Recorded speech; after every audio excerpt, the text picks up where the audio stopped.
Hello, everyone. I'm Sarah Fergani with KENS 5 News now on this Tuesday, October 4th.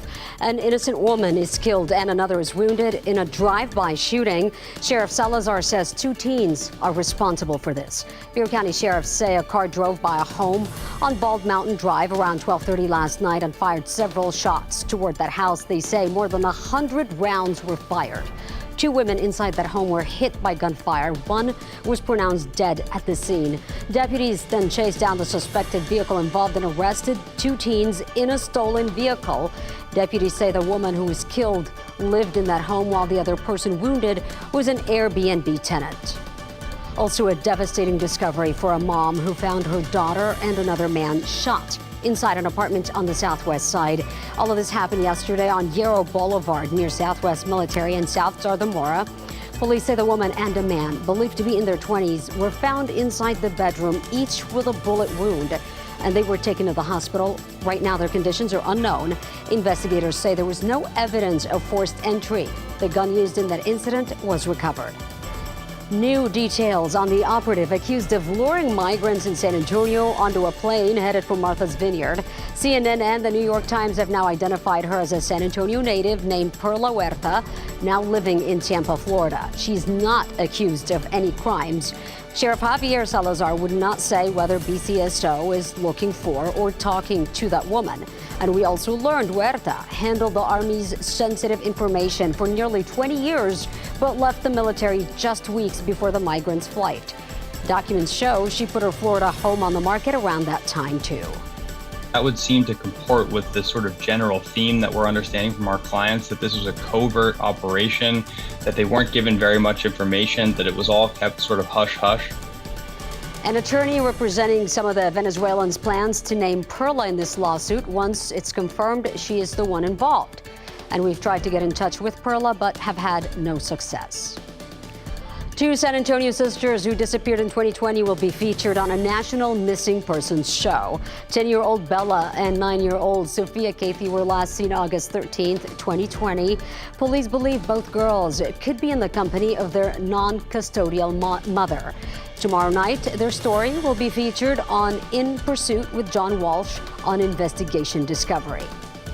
Just last night, Lena Sardar-Keel was featured on that show as well, 9 months after her disappearance. Now, more testimony is expected today in the sentencing of former Bexar County Constable Michelle Barrientos Vela. She was convicted last month of tampering with evidence. Prosecutors say Vela altered and created her own handwritten cash logs for security at Rodriguez Park on the city's west side.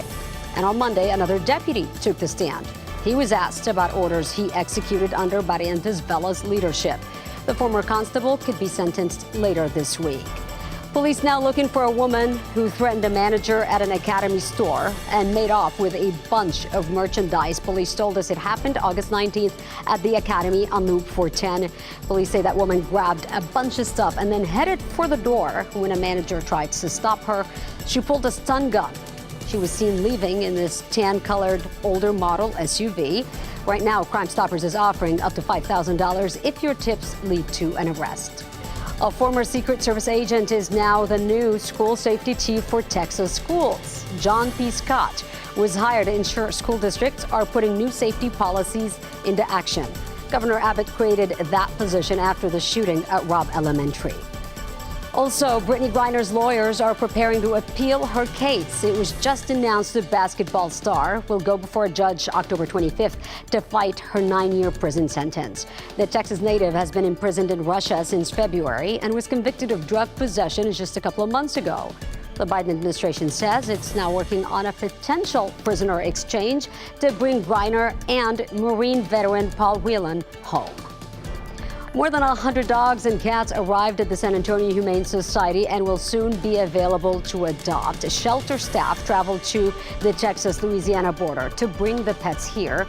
They will need to be evaluated and they will need their shots, so it may be a few days before they're ready to be adopted.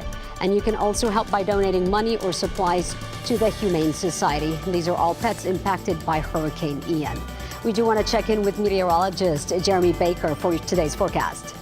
Well, it's looking like a good day for us today. We're starting off cool this morning with temperatures mainly in the 60s. 80 degrees by noon and partly cloudy, and the high today 86. So a little warmer than yesterday and a little bit more humid too. That's KENS 5 News now. Thanks so much for joining us again and following us online as well. I'm Sarah Furgani, and I will see you tomorrow.